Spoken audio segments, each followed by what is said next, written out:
রাধে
सहोदितं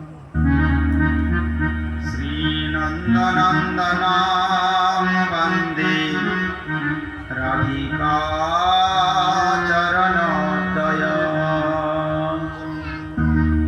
गोपीजनसमायुक्तं वृन्दावनं मनोहरम्। हे राधे ब्रजदेविके चललिते हे नंद सुनुकुत श्री गोवर्धन कल्प पादपतले कालिंदी वन्नीभूत वसन्तामिति सर्वत ब्रजपुरे खेदेर महाविहवल वन्दे रूप सनातनौ रघुजुग श्रीजीव गोपालको आददार स्त्रीणां दन्ति हृदयं जाचे पुनः पुनः श्रीमद् रूपपदां भजतुलिस्यात् जन्मे जन्मनि जं प्रभजन्तमनुपेतमपेतकृत्यां द्वैपायन विरह कातर आजुहाव पुत्रीति तन्मयतया तरवोऽयमिनेदु तं सर्वभूतहृदयं मुनिमानतोऽस्मि।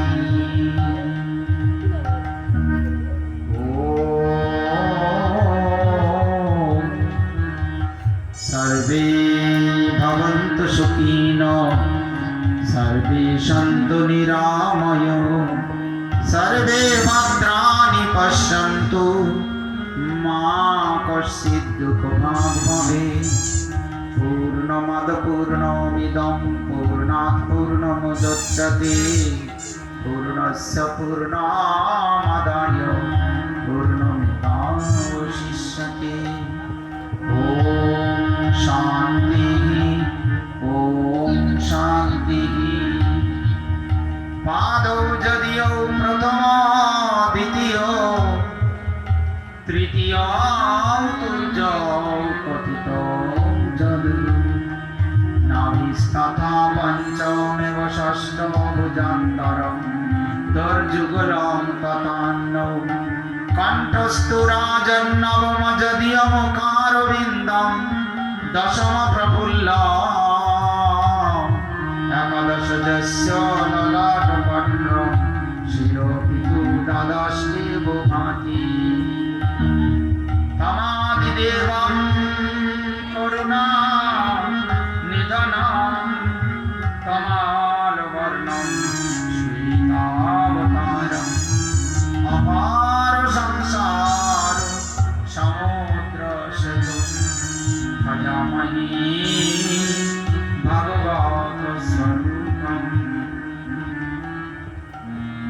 नारायणं नमस्कृत्य नरं चैव नरोत्तमं देवीं सरस्वतीं व्यासं ततो जयमुदीरये।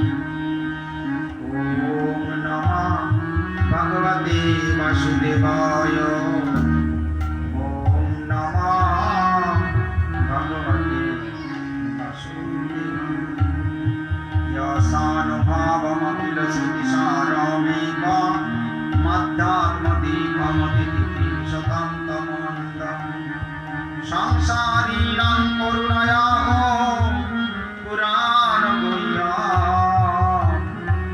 ॐ व्याससूनो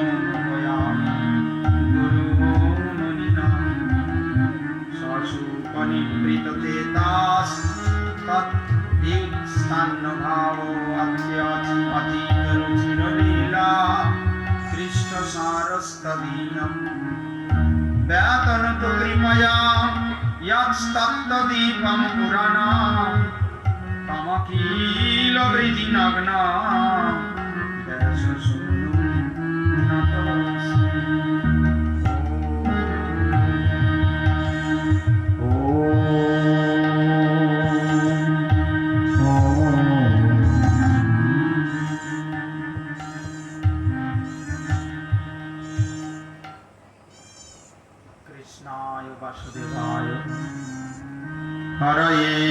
পরমাত্মনি প্রণত ক্লেশ নাশায় গোবিন্দ। ভগবান কৃষ্ণ কেন? তিনি অনন্ত জীবের চিত্তের আকর্ষণ। কৃষ ধাতুর অর্থ হচ্ছে কর্ষণ।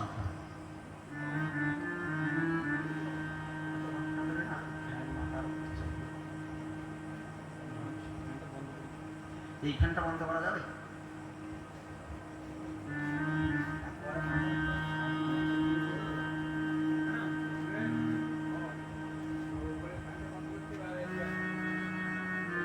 কি বলছে সেখানে?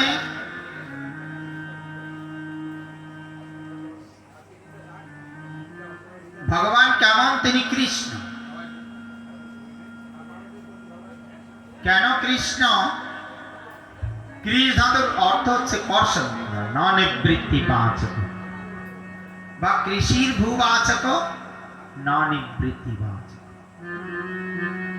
ভূ শব্দের অর্থ হচ্ছে সত্তা, যার সত্তায় আমরা সত্তায়িত, যাকে আশ্রয় করে আমরা সবাই বেঁচে আছি।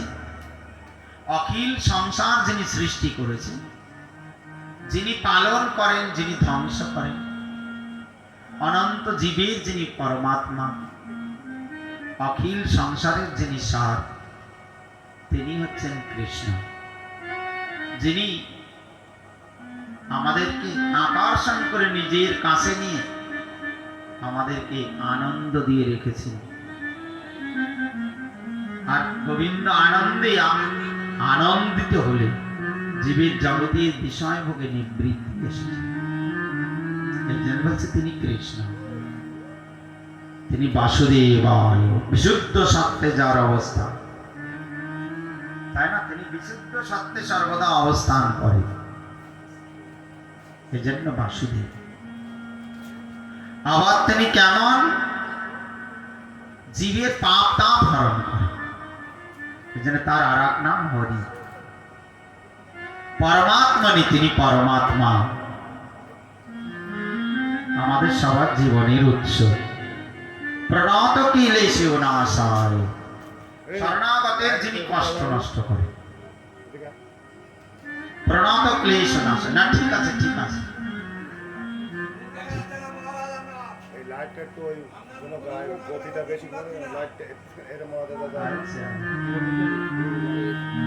প্রণত ক্লেশ নাশায়, তাহলে কি তিনি শরণাগতের কষ্ট নষ্ট করে। এজন্য গোবিন্দায় নমঃ নমঃ, তিনি গোবিন্দ।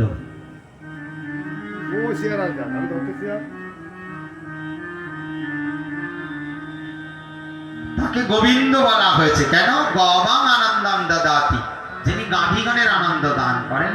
আর গো শব্দের অর্থ হচ্ছে ইন্দ্রিয়, যিনি সমস্ত ইন্দ্রিয়গণকে আনন্দ দান করেন, তিনি হচ্ছে গোবিন্দ। ঘটে আঘাত লাগানো, একটু সরে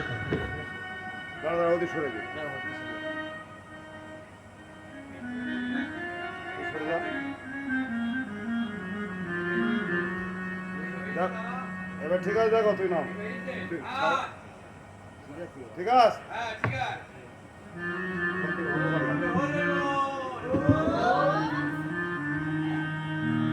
তাহলে তাকে গোবিন্দ বলা হয় কেন? তিনি আমাদের ইন্দ্রিয়ের আনন্দ দাতা।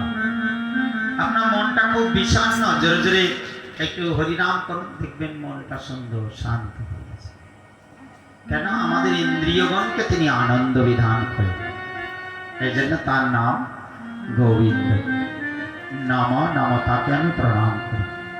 তিনি সৎ চিৎ আনন্দ। সৎ মানে আগেও ছিলেন, এখনো আছেন, চিরদিন থাকবেন। আমরা সবাই মরে যাব, জন্ম নেব, বারবার গতাগতি হবে, কিন্তু গোবিন্দ যেমন ছিলেন চিরদিন তেমনই। এই জন্য তিনি সৎ চিৎ, সবকিছু চেতন। আমরা কিন্তু জড়, এখন এক অবস্থায় আসি, কিছুদিন পরে এক অবস্থা থাকবে। আমাদের শরীর এখন ভালো তো আর এক সময় খারাপ। এই জন্যেই আমাদের মধ্যে জড়ধর্ম রয়েছে। আর কি ভগবান কিন্তু এমনটা না, তার দেহটাও চিন্ময়, তার নাম, তার রূপ, তার গুণ, তার লীলা সব কিছু হচ্ছে চিন্ময়। এই জন্য তিনি আনন্দ স্বরূপ। তার ভজন যারা করে, আনন্দময় ব্রহ্মণ বিদ্বান, ব্রহ্মকে আনন্দময় রূপে জানে, তিনি আনন্দের প্রতিমূর্তি। এই জন্য তার সেবা যারা করে তারা আনন্দ প্রাপ্ত। এই জন্য বলছেন অধরং মধুরং বদনং ভদুরং নয়নং মধুরং হসিতং মধুরং হৃদয়ং মধুরং গমনং মধুরং মধুরাধিপতির অখিলং মধুরং। তিনি মধুরের অধিপতি। এই জন্য তার চলন গমন হাসি, তার লীলা, তার সব কিছু বলছে লীলা মধুরা। তার লীলা মধুর, যমুনা মধুর, তরঙ্গমালা মধুর, তার বচন মধুর, তার চরিত মধুর। আমাদের কিন্তু মধুরতা নেই। আমাদের কথা শুনলে লোকে রাগ হয়ে যাবে। রাগ হয়ে যাবেন, মুখেও ভগবান মিষ্টতা দেয়। এই জন্য মাঝে মাঝে একটু মিশ্রি খাওয়া ভালো, নাহলে একটু পরমান্ন খেতে হবে। কেন? আমাদের মুখে এমন বিষ, আমাদের মুখে ভাষা যারা শোনে তারাও রেগে যায়। মনটাও ভালো না, মুখের ভাষাটাও ভালো না, তাকানোও ভালো না, চলন গমনও ভালো না। আমরা যদি কলতে চলতে থাকি লোকে বিরক্ত হয় না, বলে দেখছো আমাকে দেখে দেখে কিরকম করে চলছে। কিন্তু আমার গোবিন্দ যখন চলেন, যে তাকায় আর দৃষ্টিপাত করে, এই জন্য তার গমনং মধুর বচনং মধুর। তিনি যখন কথা বলেন, তার বাক্য শুনলে অনন্ত জন্মের কষ্ট সব দূর। এই জন্য তার বচনং মধুর, তার লীলা মধুরা। এই জন্য তিনি আনন্দময়, তাপত্রায় বিনাশায়। এই পৃথিবীতে জন্ম নিলে আমাদের ত্রিতাপ জ্বালা ভোগ করতে হবে। ত্রিতাপ জ্বালাটা কি? আদি ভৌতিক, আদি দৈবিক, আধ্যাত্মিক। আদি ভৌতিক জীবী জীবী অত্যাচার। আমরা যেমন এক জীবকে এক জীব মেরে খাচ্ছি, কারো পিছনে ষড়যন্ত্র করে তাকে দুঃখ দিচ্ছে, হিংসা বিদ্বেষ ইত্যাদির মধ্য দিয়ে মন অশান্ত হয়ে উঠছে। তাহলে কি হলো? এই যে জীবিয়ে জীবে যে তারা মানুষ অপর জীবকে কষ্ট দিচ্ছে, মেরে খাচ্ছে। আবার এই জীব দেহে দেখুন মাইক্রো অর্গানিজম গুলো বিভিন্ন রোগ সৃষ্টি করে।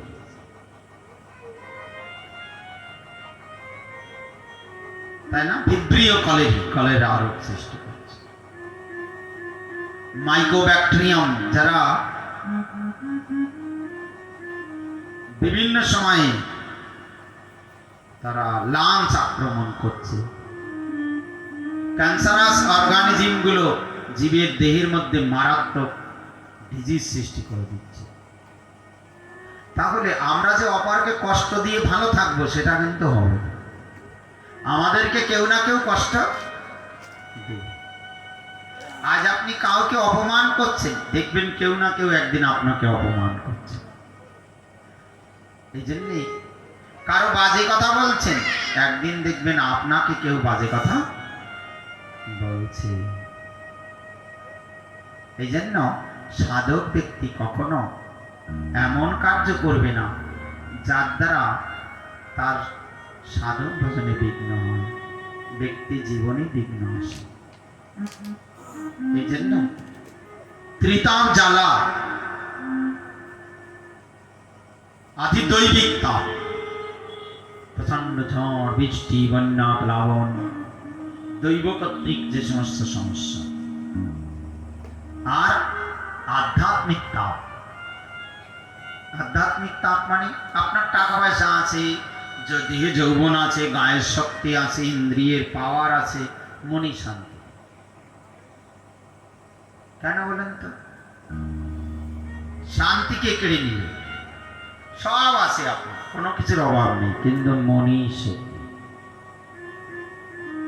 তার কারণ হচ্ছে আমরা তো মানব, আর বিশ্বপতি ভগবান আমাদেরকে সৃষ্টি করেছেন, তিনি আমাদের দেহের মধ্যে আত্মারূপে রয়েছেন। তা আপনি কখনো তার নাম গান করেন না, তার স্মরণ করেন না, তার গুণগান করেন না, তো আমার দেহের মধ্যে থেকে ভগবান কষ্ট পাচ্ছে। আর ভগবান কষ্ট পাচ্ছেন বলে আমারও মনে কিন্তু কোনো শান্তি নেই। ধরুন একটা মেয়ে বিয়ে দেওয়া হয়েছে দূর দেশে, কিন্তু যে বাড়িতে তার বিয়ে হয়েছে ওই বাড়ি কেউ তার সাথে কথা বলে না, তার খোঁজ খবর নেয় না, খেলো কি না খেলো দেখে না, তার কি দশা হবে? সুখে থাকবে তো? মনটা ভালো লাগবে তো? আমি ভগবানের সৃষ্ট একটা জীব, আর আমার দেহের মধ্যে গোবিন্দ রয়েছে, এ জগৎ তাঁর, তিনি শিরেতে ধারণ করে রেখেছেন এই অখিল জগৎকে। তিনি আত্মা, আমার দেহের মধ্যে থেকে সব কাজ তিনি চালাচ্ছেন। আমি যে খাদ্যটা খাচ্ছি তাও ভগবান বৈশ্বর অগ্নিরূপে পরিপাক করে দিচ্ছে।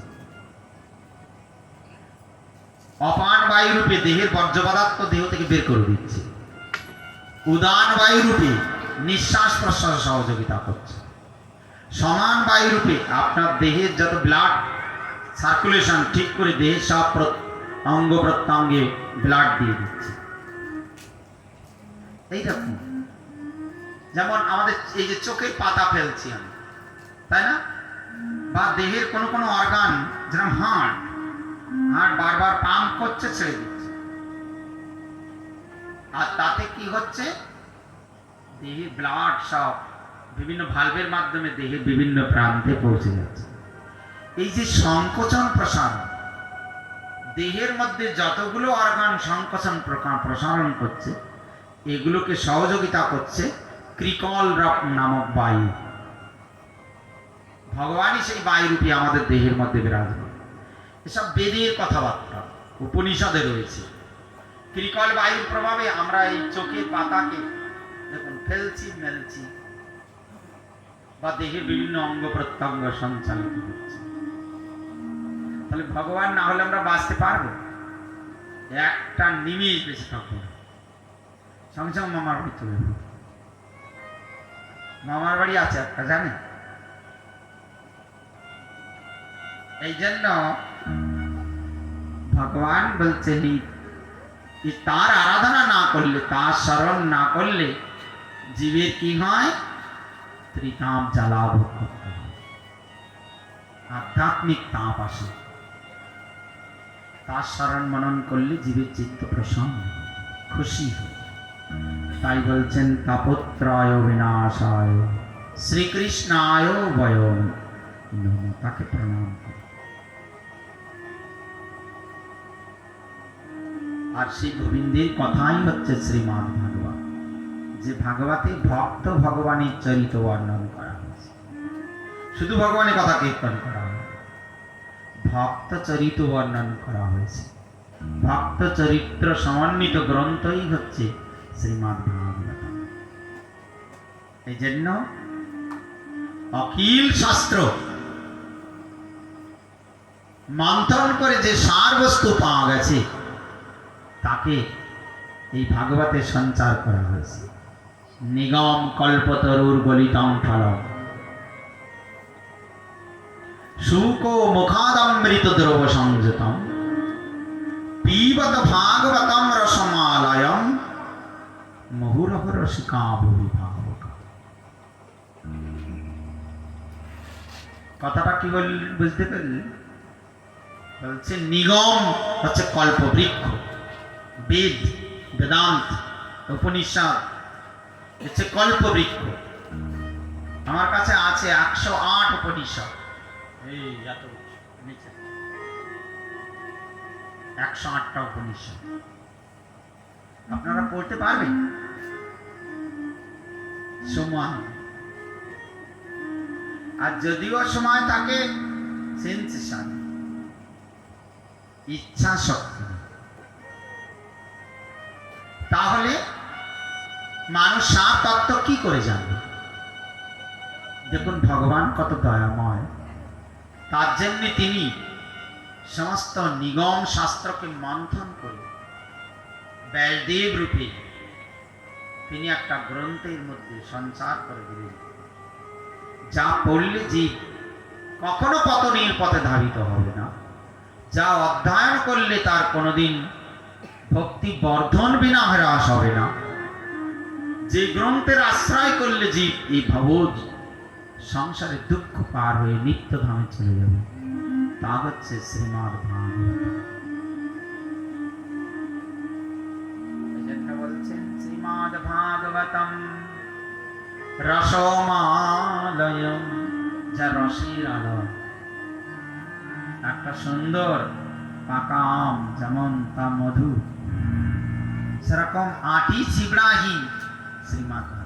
প্রথম থেকে শেষ পর্যন্ত যেখানেই পড়বেন সেখানেই সুন্দর আনন্দ, কিছু না কিছু ভালো শিক্ষা সেখানে দেওয়া হয়েছে। এই জন্য আর তার সঙ্গে একটা সুন্দর গ্রন্থ, আর তার সঙ্গে একটা ভালো মানুষ মুখ লাগিয়েছে। অনেক সময় দেখবেন ভালো কথা, কিন্তু একটা বেরসিক লোক যখন বলছে তখন কিন্তু তার শুনতে ভালো লাগছে, কিন্তু একটা খারাপ কথা একজন রসিক লোক বলছে তার শুনে আনন্দ হচ্ছে। কেন বলেন তো? হৃদয়ের ভাবটাও কাজ করে। এই জন্য সুখ ও মুখাদমৃত দ্রব সংযত, ভাগবত মধুর রসের আলয়, আর তার আস্বাদন করাচ্ছেন একজন মহান গোস্বামী, যিনি ইন্দ্রিয়াতীত, তাই না? মুক্ত মহাত্মা, তাই না? তিনি কেমন ভাবে আবির্ভূত হয়েছিলেন, তাই না? পার্বতীকে অমর করার জন্য অমরনাথে শিব হরিকথা কীর্তন করছিলেন।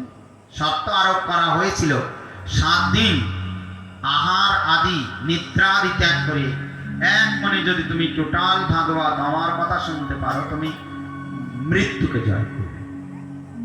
কিন্তু দেখা গেল 3 দিনের দিন ঘুমিয়ে পড়লেন পার্বতী। ভাগবত কে শুনবে? গাছের ডালে সুখ, এই সুখ ছিল গোলক বৃন্দাবনে। রাধারানী কোলে বসে বসে রাধারানীকে কৃষ্ণ কথা শোনাতেন। রাধারানী বললেন তোমাকে পৃথিবীতে যেতে হবে। বলছে না মা, আমি কোনোদিন যাব না। ওই পৃথিবী খুব নিষ্ঠুর জায়গা। সীতা মা গিয়েছিল, তাকে পাতালে ঢুকে যেতে হয়েছিল।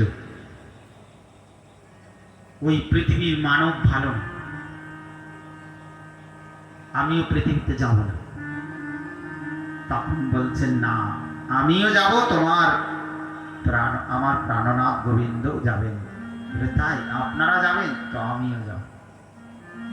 তখন সুখ প্রথম পৃথিবীতে নেমে কাশ্মীরে ওই অমরনাথে ওই বটবৃক্ষে এসে একটা সুখসারীর পুত্র রূপে জন্মগ্রহণ করে।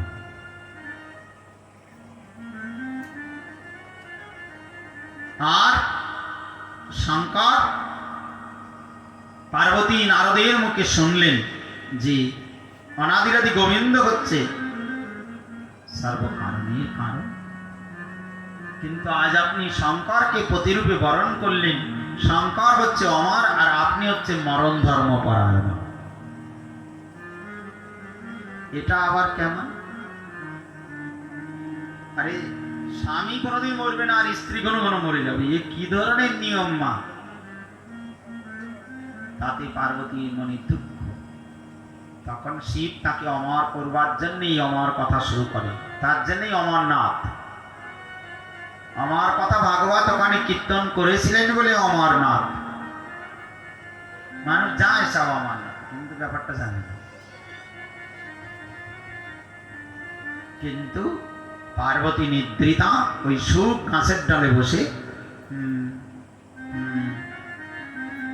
পার্বতীর সুরে সাড়া দিয়ে দিয়ে টোটাল ভাগবত শিবের মুখ থেকে শুনি। যখন উনি তো নয়ন মুদ্রিত করে ভাগবত বলে যাচ্ছিলেন, যখন ভাগবত শেষ করে তাকালেন তখন দেখছেন পার্বতী নিদ্রিতা। তো ভাগবত শুনল কি, সাড়া দিচ্ছিল কে? আর তখন দেখলেন গাছের ডালে বসে আছে মনোরম সুন্দর সুখ। বলে যে জন্য আমি নির্জনে নিয়ে আসলাম হরিকথা, এখানে কীর্তন হবে আর সুখ শাসনে নিলে ত্রিশূল নিয়ে তাড়া করলেন। আর ত্রিশূল নিয়ে তাড়া তো করলেন, উনি তো উল্টে উল্টে সরস্বতী নদীতে স্নান করছিলেন ব্যাসদেবের পত্নী বেটিকা। শুক্ররূপে তার দেহে প্রবেশ করল, সেখান থেকে হলো সুখের আবির্ভাব। 12 বৎসর মায়ের গর্ভে 63 বর্ষ সমকালম মাতৃগর্ভে তিষ্ঠতি। একটা ছেলে যদি 12 বছর মায়ের গর্ভে থাকে তা কেমন হবে? যোগের দ্বারা ধরে রেখেছেন বেটিকা। ব্যাসদেব উনি বলছেন আমি নামব, পৃথিবীতে নামলে আমাকে মায়া ধরবে। আমি মায়ের গর্ভে থেকে হরিনাম করছি সবসময়, পৃথিবী মায়া। ব্যাসদেব বলছেন পুত্র তুমি নামো, তোমার মা কষ্ট পাচ্ছে। বলছে নামব না, আমি জন্ম নেয়নি তাই আমাকে পুত্র বলছে, আর আমি জন্ম নিলে আমাকে কোলে নেবেন, আদর করবেন, চুপু খাবেন, আর আমি ভগবানকে ভুলে যাব, মায়ায় পড়ে যাব। তা বলছে না পুত্র তুমি নামো, তোমার কোনো চিন্তা নেই।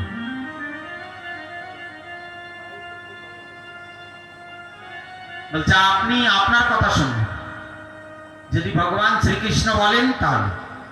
ভগবান বললেন তোমাকে 1 নিমেষ টাইম দিলাম, তার মধ্যে নেমে পালাও। আর ঠিক 12 বৎসর পূর্ণ হলে মায়ের গর্ভের থেকে নেমে দৌড় চলে যাচ্ছে। আর ব্যাসদেব পিছনে পিছনে দৌড়াচ্ছে। পুত্রেতি তন্ময়তয়া তাং সর্বভূত হৃদয়া মণি আনতস্মি। পুত্র পুত্র বলে পাগলের মতো কাঁদতে কাঁদতে যাচ্ছে। তাহলে ব্যাসদেবের মধ্যে কি মায়া? বলে না। দেখছেন এমন ভক্ত সন্তান চলে গেলে পৃথিবীতে ভাগবত ধর্ম কি প্রচার করবে?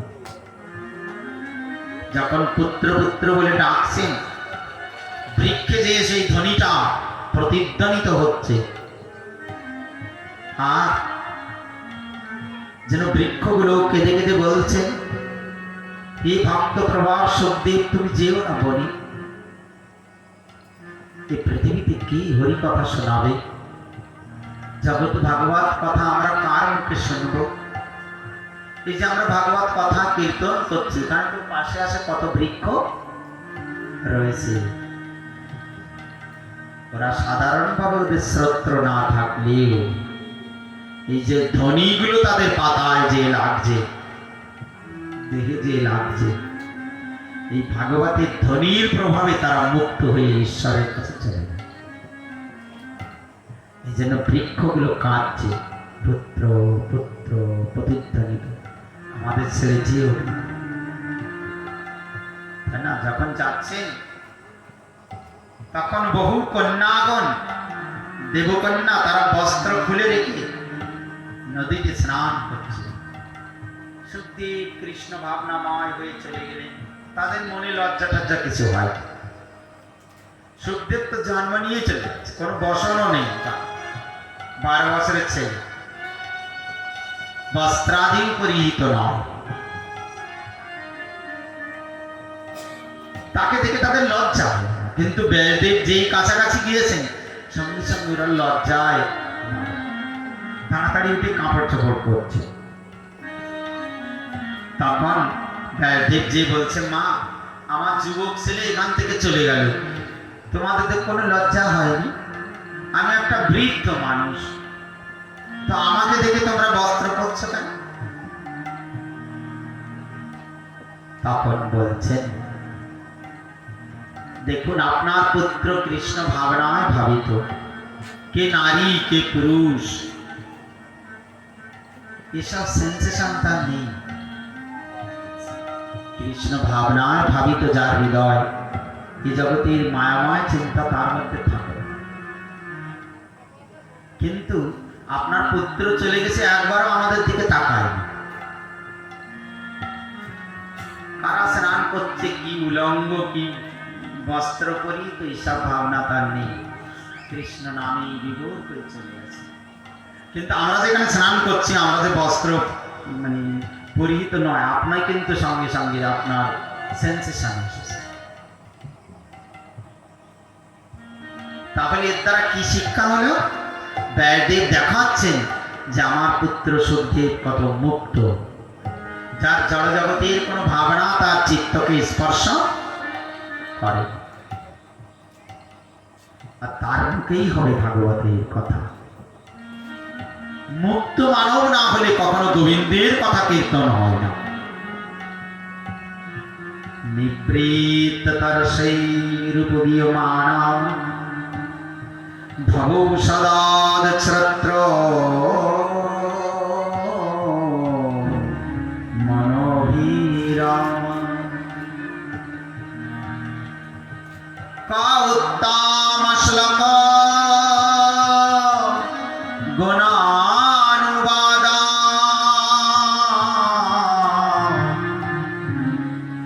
পুমান বিরাজ্যত পশুনা।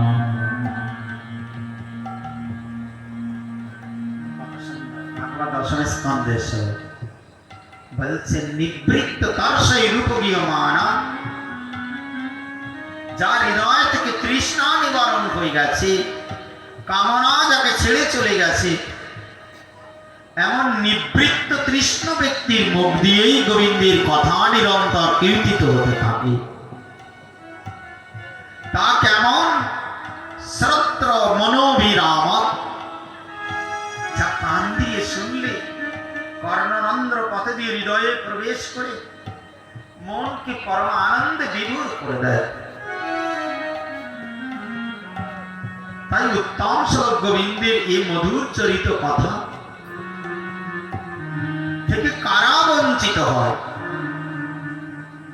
পুমান বিরাজ্যেত, বিনা পশুঘ্না, যারা পশু হত্যাকারী, পাপাচারী, অন্যায়কারী, তারা ছাড়া এই গোবিন্দের কথা থেকে কেউ বিমুখ হয়ে থাকে না।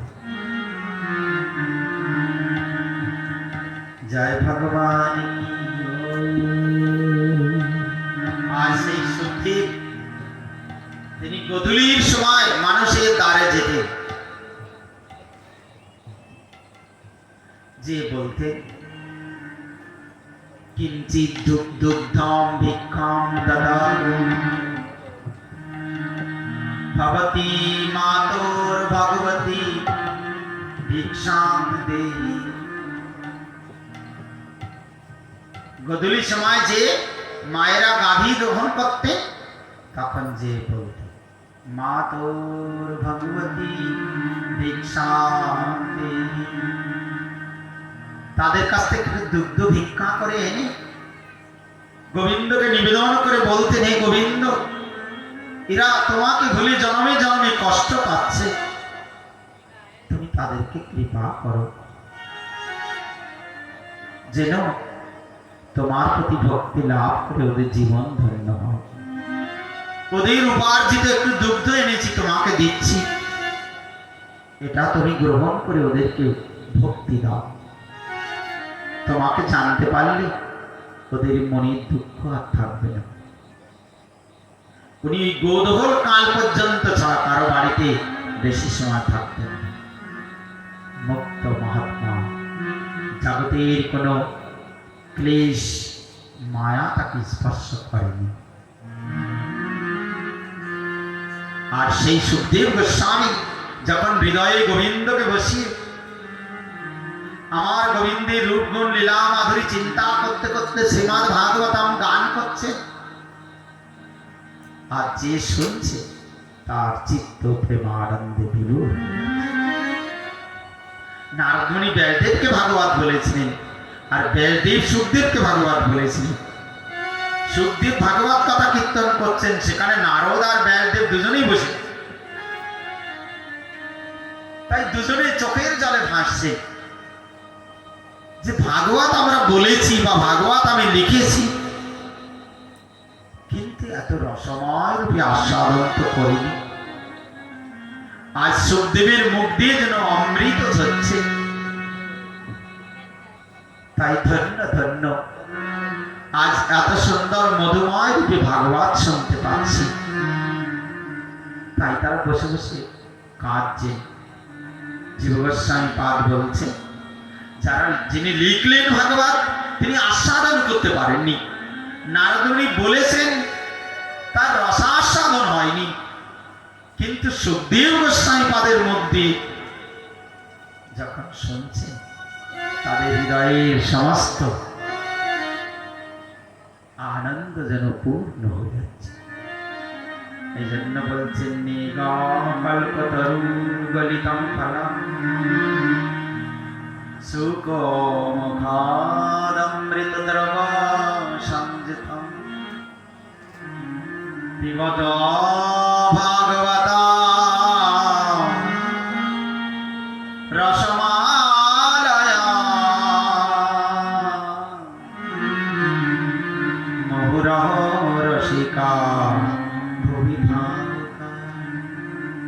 ভাগবত শুনতে শুনতে তুমি যদি প্রেম মূর্ছিত হয়ে যাও, তবু ভাগবত শোনো, আবার জ্ঞান করলে আবার আস্বাদন করো, জীবন ধন্য হবে।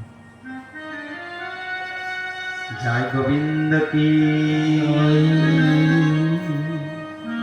এই জন্য ভাগবত সুন্দর আর রসময় ব্যক্তির মুখ দিয়ে যদি ভাগবত শোনা যায়, যা জীবকে পরম আনন্দ বিধান। তাই এই জন্য রসিক ভজন পরায়ণ উত্তম রসঘন ব্যক্তির মুখ বিগলিত ভাগবত শ্রবণ করতে হবে, যাত্রা জীবের কল্যাণ। জয় ভগবান কি জয়। এই ভাগবতের প্রথম দ্বিতীয় স্কন্ধ ভগবানের চরণ, তৃতীয় চতুর্থ স্কন্ধ তার উরু, পঞ্চম ষষ্ঠ তার নাভি, সপ্তম অষ্টম তার দুটো বাঘ,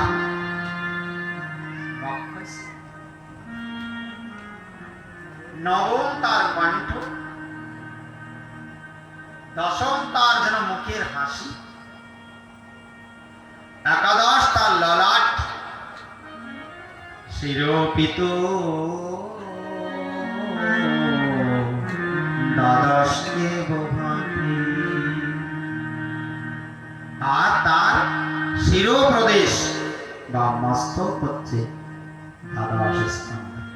যেন ভাগবতী ভগবান।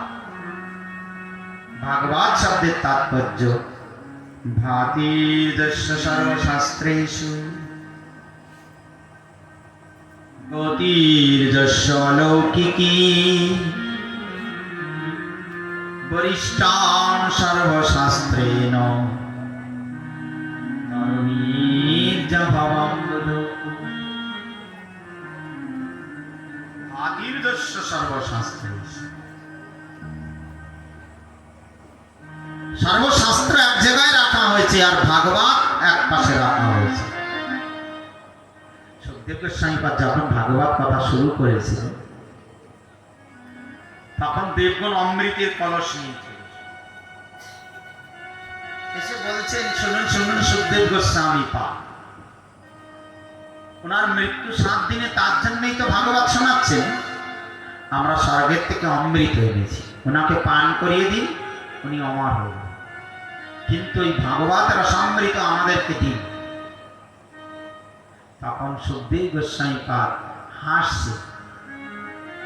কা ভগবত রসমৃত শাস্ত্রাম কা সুধা জীবস্য বিপর্যয় কারণম।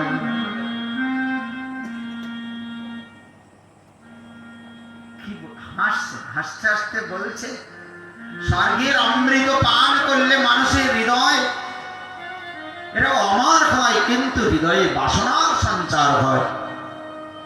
সেই বাসনার জন্য তারা তরফ তরফ করে স্বর্গবাসী দুঃখ পেতে থাকে।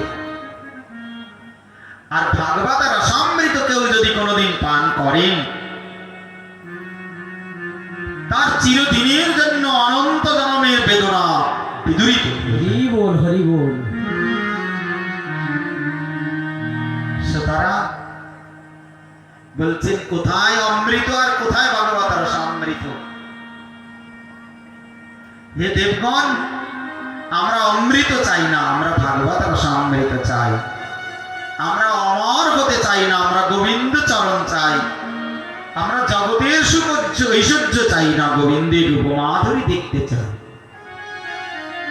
আমরা জগতের সুখ সুখ আস্বাদন করতে চাই না, আমরা গোলক বৃন্দাবনী গোবিন্দের সেবা রস চাই। তাই অমৃতের আমাদের প্রয়োজন নাই, আপনি অমৃত নিয়ে যান, আমরা চিরদিন দুবাহু তুলে হরি বল, হরি বল, হরি বল। তাই না? গোবিন্দ ভজনে তার নামে যে আনন্দ, তা কি অমৃত পান করে হবে? কোনদিন হবে না। তাই আমরা জগতের অমৃত চাই না, আমরা গোবিন্দ ভক্তি চাই। আপনারা কি তা দিতে পারবেন? তা যদি দিতে না পারেন, তো আপনারা আপনাদের অমৃত নিয়ে চলে যান। আমরা ভাগবত রসামৃত পান করব। কিভাবে পরীক্ষিত মহারাজ ভাগবত কথা শ্রবণ করে জগতের বন্ধন থেকে মুক্ত হলেন, বিস্মিত হয়ে গেলেন ব্রহ্মা। ভাগবতের এত গুণ, তাই তুলা যন্ত্রে একদিকে নিখিল শাস্ত্র দিয়ে দিলেন, আর একদিকে ভাগবত। আর দেখা গেল সব কিছুর থেকে ভাগবত ভারী হয়ে গেল। এই জন্য ভাগবত বলছে, বাবার পরিচয় কে দেয়? কোন বাবা যে যদি বলে, এই ছেলে আমি তোমার বাবা, ওইটা কি পরিচয়ের কারণ? কে পরিচয় দেয়? বাবা বলটা কে শেখায়? মাই জানে কে তার পিতা। তাই বেদ হচ্ছে আমাদের মাতা, শ্রুতি শাস্ত্র হচ্ছে আমাদের মাতা। শ্রুতি শাস্ত্র বলছেন, ওরে জীব ভুলে যেও না, গোবিন্দ তব পিতা। আর সেই সঙ্গে সঙ্গে ভগিনীগুলো, স্মৃতি শাস্ত্র, উপনিষদ আদি, তারা বলছেন, আরে মা যেটা বলেছে ওটাই ঠিক। ওরে জগৎবাসী, আমাদের পিতা কৃষ্ণ করতাচর কমল ভজন।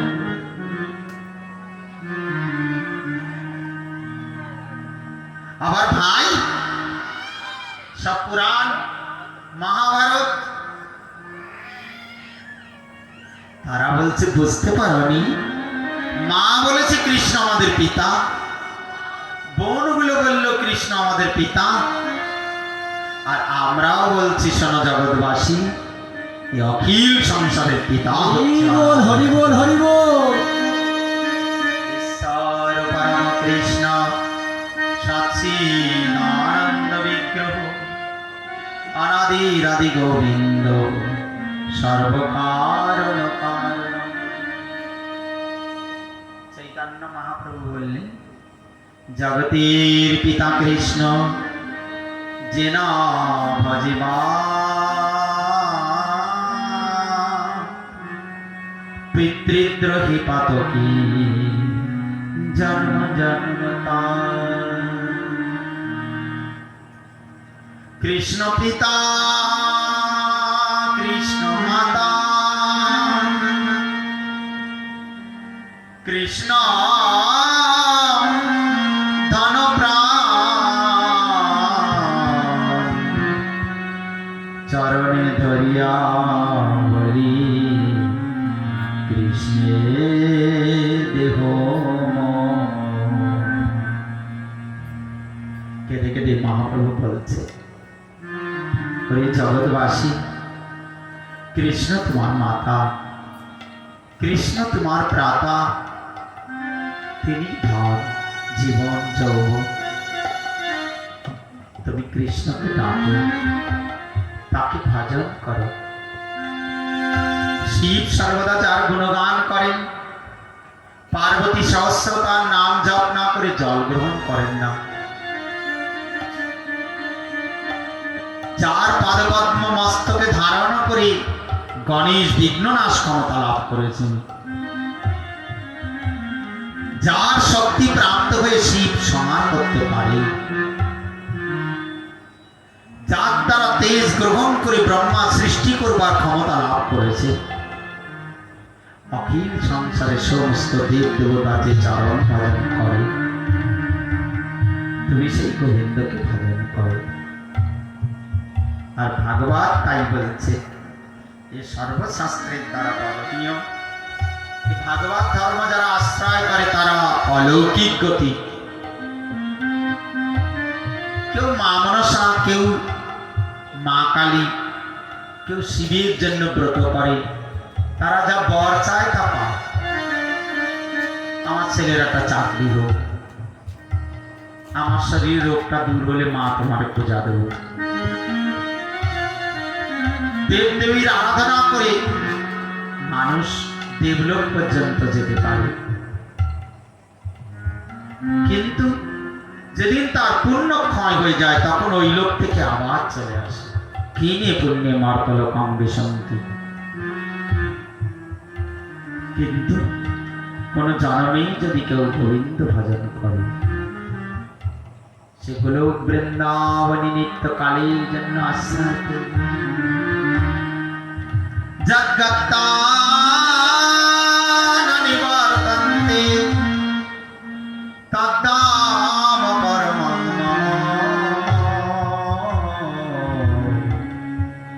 তদ্ধাম পরমং।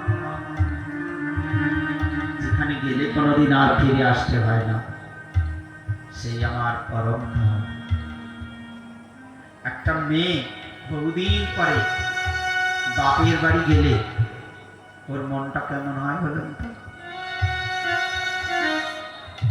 মেয়েরা বাবা মার কাছে যেতে চায় কেন? কারণটা কি? শ্বশুর বাড়ি কে কি বলে সবসময় ভয়। শাশুড়ি কি বলে, শ্বশুর কি বলে, যদি একটু ভুল হয় না জানি কি তিরস্কার করবে। কিন্তু যখন ও বাপের বাড়ি যায়, বাবা মার কাছে থাকে, ওর মনে ভয় থাকে? চান যতই যা করি মা কিছু। পিতা মাতার কোল হচ্ছে চিরদিনের জীবের শান্তির আশ্রয়। হরি বল, হরি বল। জীব যাই মনে করুক আর 2 নম্বর ভাবে ভাবুক, বাবা মার মতো পরম উপকারী পৃথিবীতে কেউ নেই। এই পৃথিবীতে যেমন পিতা মাতা হচ্ছে স্নেহের কেন্দ্র, এই অখিল সংসারের পিতা মাতা হচ্ছে অনাদিরাদি গোবিন্দ। তাই এই জগৎ সংসারে মায়ার লাঠি খেতে খেতে জন্মে জন্মে বেদনা পেয়ে কোন জন্মে যদি গোবিন্দ আরাধনা করে প্রাণ গোবিন্দের কাছে চলে যায়, তখন তার আর কোনো দুঃখ থাকে না। ব্রহ্মভুবনাল্লোকা পুনরপ্রীতনর্জুন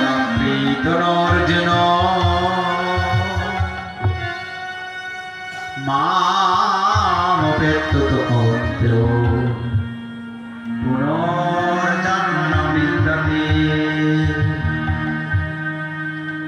কৃষ্ণ গীতাতে বলেছে আব্রহ্ম ভুবনা লোকা, তাই না? আমাদের এই লোকটা কোন লোক? ভূলোক। আর এই ভূলোক থেকে সত্যলোক পর্যন্ত যেখানেই যাক না কেন পুনরাবৃত্তি নো অর্জন, তাকে আবার কিন্তু ফিরে এই পৃথিবীতে আসতে হবে।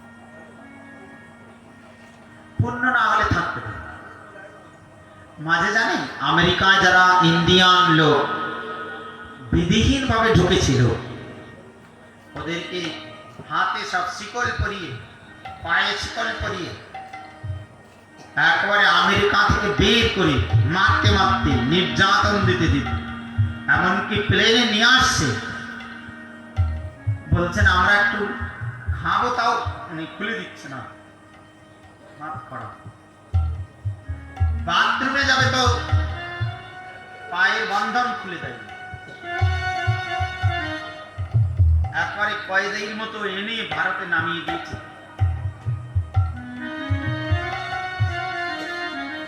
ঠিক ট্রাম্প প্রশাসন যখন জিতল, ঠিক 1-2 মাস পরে এই ঘটনাটা পেপারে, তাই না? ভেবেছিল আমেরিকায় গোপনে ঢুকে ঢুকে একটু টাকা পয়সা আয় করতে পারলে ভারতে এনে কিছু আয় ঘর বাড়ি করে ফেলবো নাকি। কিন্তু যেমন ওখান থেকে হাত পড়া করিয়ে মারতে মারতে এনে নামিয়ে দিয়ে গেছে, এই পৃথিবীতে গোবিন্দ ভজন না করে যারা দেবলোকে চলে যায়, যেদিন তার পুণ্যক্ষয় হয়ে যায় সেদিন আবার নির্যাতন দিতে দিতে এই পৃথিবীতে ফিরে যায়। গীতাতে কৃষ্ণ বলেছেন ত্রৈবিদ্যমাং সমপা পূত পাপা যজ্ঞৈরিষ্ট স্বর্গতিং প্রার্থয়ন্তে তে পুণ্যম অসাধ্য সুরেন্দ্র লোকমাস্নন্তি তে তাং ভুক্তা স্বর্গলোকাং বিশালম ক্ষীণে পুণ্যে মর্তলোকাং বিশন্তি। ইমং ত্রৈধর্মামনুপ্রপন্না গতগতং কাম কামালভতে। আবার পৃথিবীতে এসে যে কষ্ট, সে কষ্ট। এই জন্য মনে মনে সংকল্প করতে হবে, আমরা আসল পিতার কাছে ফিরে যেতে চাই, আমাদের মাতার কাছে চলে যেতে চাই, আমার রাধারানীর কাছে যেতে চাই, যেখানে গেলে আর কোনোদিন দুঃখ পেতে হবে না, বেদনা আমাকে ভোগ করতে হবে না। আর ভাগবত হচ্ছে সেই নিখিল আশ্রয়ের সন্ধান প্রদান গতির্যস্বলৌকিকী। এই ভাগবত ধর্মে যাজন করলে মানুষ সেই প্রাণ গোবিন্দের কাছে চলে যায়, আর তাকে কোনোদিন দুঃখ পেতে হয় না। তাই বলছেন এ ভবসমুদ্রের নৌকা হচ্ছে ভাগবত। জগতে সবাই যদি বাদ দিয়ে দেয়, একজন আমাদেরকে বাদ দেবে না, তা হচ্ছে শ্রীমদ ভাগবত, তাই না? আপনারা জানেন সুবুদ্ধি রায় এক সময় আমাদের এই বাংলার রাজা ছিল, তখন হোসেন শাহ ছিল প্রজা। কালীর প্রভাবে হোসেন শাহ হয়ে গেল রাজা, সুবুদ্ধি রায় হয়ে গেল প্রজা। কিন্তু যখন সুবুদ্ধি রায় রাজা ছিলেন, ওই হোসেন শাহকে একটা সরোবর খনন করতে দায়িত্ব দিয়েছিলেন, অর্থ দিয়েছিলেন, কিন্তু ওই অর্থকে উনি তছনছ করে কাজও ভালো করেননি। তখন চাবুকের বাড়ি মেরেছিলেন সুবুদ্ধি রায়।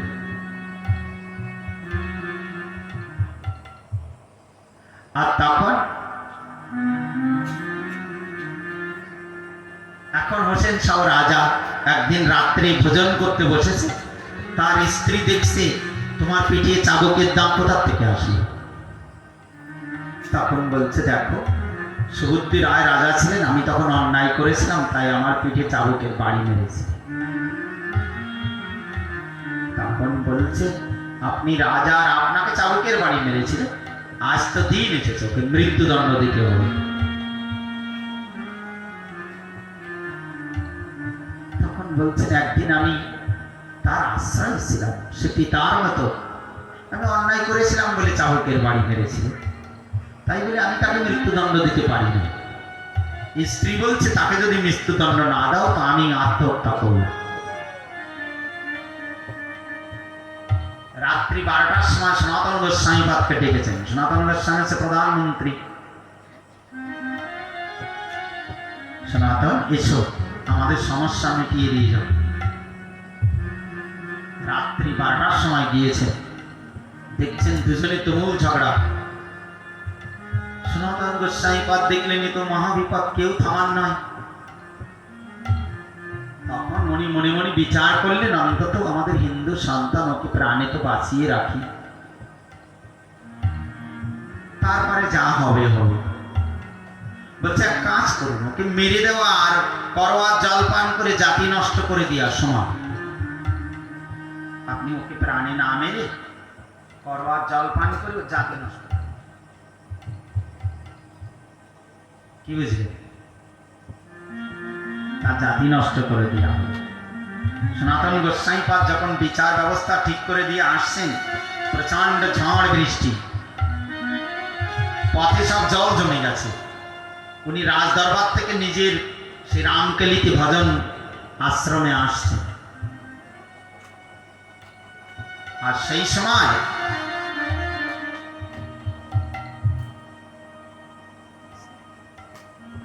জলের মধ্যে পা ফেলছেন, খপ খপ খপ খপ করে আওয়াজ হচ্ছে। আর একটা বণিক আর তার পত্নী শায়িত ছিলেন। তারা, স্ত্রীটা বলছে এত রাত্রি কি জলের মধ্যে, এই ঝড় বৃষ্টির মধ্যে? তখন বলছে আরে এত রাত্রে কে যাবে, হয় কুকুর যাচ্ছে আর তা না হলে রাজার চাকর। কথাটা কিন্তু সনাতন গোস্বামী পাদকে ভীষণ ভাবে আঘাত দিয়েছে। সত্যি তো একটা কুকুরের মতো। আমার একটা মানব জীবন পেয়ে একটা যৌন রাজা যখন যা বলছে তাই আমার করতে হচ্ছে। আজ এই রাত্রি 12টার সময় তাদের স্বামী স্ত্রীর ঝগড়া, তা মেটানোর জন্য আমি একটা প্রধানমন্ত্রী আমাকে ডেকে পাঠিয়েছি। আর এলাম না এলাম, আমি এত বড় চাকর, আজ একটা হিন্দু সন্তানের ধর্ম নষ্ট করে দিল। আজ সমাজে তাকে কেউ জায়গা দেবে না। খুব কাঁদছেন সনাতন গোস্বামী, আমি মরে যেতে যেত, আমি তার ধর্মটাকে কেন নষ্ট করলাম? মনে খুব দুঃখ হলো। সেই থেকে প্রতিজ্ঞা করলেন রাজার চাকরি আর করব না। আজ যার জন্য আমি একটা সনাতন ধর্মের সন্তানের জীবনটাকে নষ্ট করে দিলাম, রাজার চাকরি আর করব না। এর জন্য অসুস্থ সংবাদ পাঠিয়ে রাজকার্য বন্ধ করে ভক্তদের সঙ্গে ভাগবত আলোচনা শুরু করে দিয়েছে। রাজা ডাক্তার পাঠায়, দেখেছেন, বলেন না তো ওনার তো কোনো শরীর খারাপ নেই, ভালো আছে। বলছে সনাতন আমার সাথে চলো, আমি উড়িষ্যায় যাচ্ছি। বলে তুমি যে এখানে ভগবানের মন্দির ভাঙবে, সাধু সন্তের উপরে অত্যাচার করবে, আমি তোমার সাথে যাব? কোনোদিন না। তখন দেখুন এত বড় মিত্র, এত বড় বান্ধব, আজ তাকে জেলখানায় বন্দি করে দিয়ে হোসেন চলে। বিশ্ব সংসারে হরিভক্তিহীন ব্যক্তিকে কোনোদিন মিত্র বলা যায় না। কোনোদিন যদি স্বার্থে বিঘ্ন হয়, সে ব্যক্তি বিষধর সর্পের চেয়ে আরো সবল দিতে কোনো বিন্দুমাত্র অপেক্ষা। আমি যে প্রসঙ্গে কাহিনীটা অবতারণা করলাম, তখন সমাজে আর কেউ সুবুদ্ধি রায়কে আশ্রয় দিচ্ছে।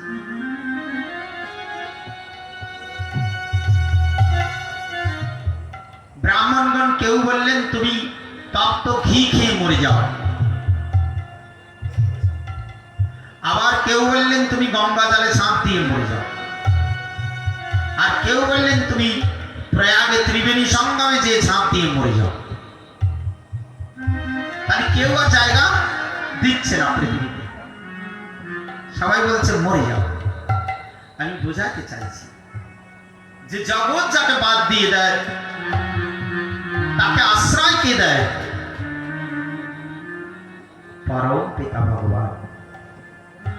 উনি কাঁদতে কাঁদতে দেখছেন যদি মৃত্যুই আমার অন্তিম ব্যবস্থা হয় তো মরব প্রয়াগে যে ত্রিবেণী সঙ্গমে ঝাঁপ দিয়ে জীবন ত্যাগ করব।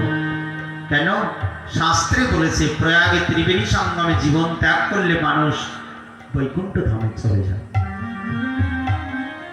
সর্ব পাপাৎ প্রমোচ্ছাতে। কুম্ভযোগ থাকলো বা না থাকলো, মাঘ মাসে প্রয়াগে স্নান করলেই জীবী সব পাপ থেকে মুক্তি। কি বুঝলে? প্রয়াগ এমনই একটা ক্ষেত্র। তারপর উনি প্রয়াগে চলে গেলে দুবাহু তুলে হে গোবিন্দ বলে কাঁদছেন, মরে তো আমি যাব, কিন্তু জন্মে জন্মে যেন তোমার ভক্ত হয়ে তোমাকে সেবা করতে পারি। আর এমন সময় আমার চৈতন্য মহাপ্রভু বৃন্দাবন পরিক্রমা করে ওই ত্রিবেণী সঙ্গমে এসেছে। দূর থেকে যখন দেখছেন আজান লম্বিত বাহু, উজ্জ্বল পিত বসন, অঙ্গের কান্তিতে দিগ্বিদিক উদ্ভাসিত, কোনদিকে দৃকপাত না করে কাঁদতে কাঁদতে যে চৈতন্য চরণে শরণাগত গ্রহণ করলেন। সংসার সমুদ্র তরণে হৃদয়ং যদিশ সংকীর্তনামৃত রসে রমতে মনশ্চেত প্রেমামুদ বিহারণে যদি চিত্তবৃত্তি চৈতন্য চন্দ্র চরণে শরণাং প্রয়ামি। সংসার সমুদ্র তারণে যদি তোমার ইচ্ছা থাকে, সংকীর্তন রূপ অমৃত রসে যদি তুমি ডুবতে চাও, প্রেম সমুদ্রে যদি তুমি অবগাহন করতে চাও, তাহলে তুমি জগতের সব কিছু ছেড়ে দুবাহু তুলে হা গৌরাঙ্গ হরি বল হরি বল হরি বল। চৈতন্য চন্দ্র চরণে শরণাম প্রজাতি। আজনুলম্বিত ভুজং কনকাবদত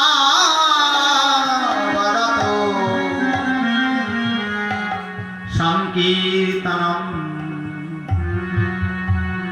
সাধনৈক পিতরো কমলায়তাক্ষু বিশ্বম্ভর দ্বিজবর যুগধর্মপাল বন্দে জগৎপ্রিয় করো করুণা দীর্ণ করো। আজ গৌরাঙ্গ সুন্দরকে দর্শন এই জগতের আশ্রয় জ্ঞান করে চরণ তলে যে লুটিয়ে পড়লে, নিজের সব দুঃখের কথা বললেন।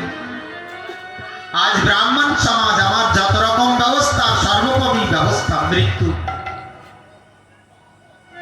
কিন্তু আমার চৈতন্য মহাপ্রভু দেখুন, যিনি জগতের পিতা, জগতের যিনি আশ্রয়। আজ স্ত্রী বলছেন, বৎস তুমি যদি মারা যাও তাতে তোমার কি লাভ হবে বলো? দেহটাই যদি চলে গেল, গোবিন্দ চরণ কমল যদি ভজন না হলো, তাহলে মরে যে কি লাভ? ভক্ত বলছেন, ওরে মৃত্যু তুমি আমার কাছে এসো না, আমি এখনো আমার প্রাণ গোবিন্দের আরাধনা করে শেষ করতে পারিনি, আমি তোমাকে চাই না। ওরে মৃত্যু তুমি আমাকে সময় দাও, আমি আমার গোবিন্দের চরণ ভজন করব, তাই না? তাই আমার চৈতন্য মহাপ্রভু বলছেন, মৃত্যুর পথযাত্রী হলো না।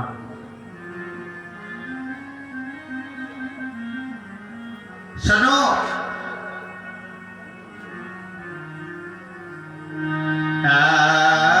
কৃষ্ণ নামে তোমার সর্ব পাপ যাবে, আর কৃষ্ণ নামে কৃষ্ণের চরণ পাবে। হরি বল হরি বল। আর কৃষ্ণ নামে তোমার কৃষ্ণ চরণে হবে স্থিতি। এ তোমার সর্বপাপের প্রায়শ্চিত্ত। দেখুন, জগতের লোকাল হাতুড়ে ডাক্তার প্রেসক্রিপশন করে দিল তোমার জাতি নষ্ট হয়ে গেছে, তোমাকে মরে যেতে হবে। আর সুপ্রিম ডাক্তার বিশ্বপিতা জগতের প্রতি যিনি রাধিকা ভাবদ্যুতিকে অবলম্বন করে গৌরাঙ্গ রূপ ধরে নদীয়ার বুকে এসেছে, আজ তিনি গৌরাঙ্গ রূপ ধরে এসে তাকে বলছেন, ওরে বৎস, মরে যে কোনো লাভ নেই, তার জন্য জগতে এনেছি ঔষধি মায়া, নাসিবার লাগি হরিনাম মহামন্ত্র লহ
যদি মায়া নাসিবার লাগি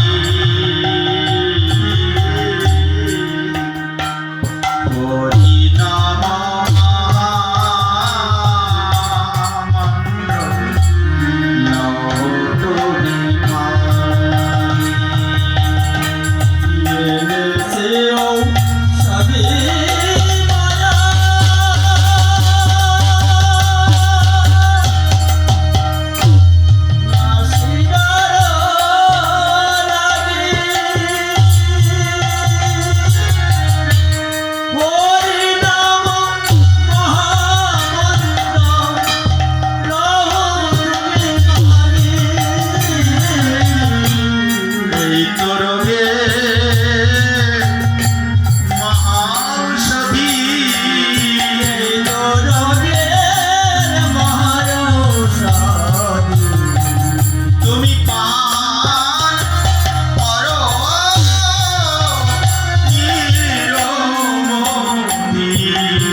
একটা উত্তম ঔষধি এনেছি, সে হচ্ছে হরিনাম মহামন্ত্র। যাও তুমি যাও বৃন্দাবন, রূপ সনাতন শনি নিত্য করো হরিনাম সংকীর্তন। বললেন যা বৃন্দাবনে যে আমার রূপ সনাতনের আশ্রয় থেকে তুমি নিরন্তর হরিনাম করো, মরে তোমাকে যেতে হবে না, বরং মৃত্যুকে জয় করে তুমি গোলক বৃন্দাবনে আমার রাধা গোবিন্দ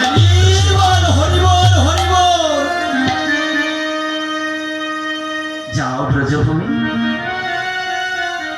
তাই বৃন্দাবনে যে নিরন্তর কৃষ্ণ নাম গান করতে করতে চোখের জলে ভাসতে, আর শুষ্ক গাছের কাঠ ভেঙে মথুরার বাজারে বিক্রি করে অর্ধেক দিয়ে নিত্য বৈষ্ণবদের সেবা দিতে, অর্ধেক দিয়ে তিনি নিজের জীবনকে চালনা করতে, আর নিরন্তর ব্রজের প্রান্তরে প্রান্তরে কেটে কেটে বেড়াতে। রাধা কৃষ্ণ প্রাণ গো